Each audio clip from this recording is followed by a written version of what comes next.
All right, so I've been getting a lot of calls about this. Look, if you're a CPA or you work for a CPA, a certified public accountant, you need to watch this. So this is, I'm a programmer and, we're doing programming right now. And what I'm going to do is I wrote some code to write a journal entry into QuickBooks.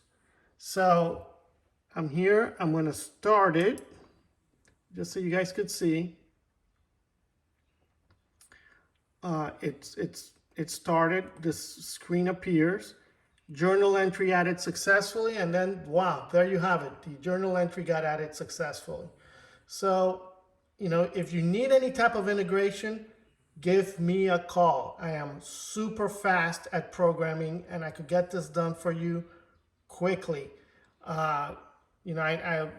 I know you're in the middle of tax season right now, but hey, if this is going to save you time and it's going to save you money, it's worth having.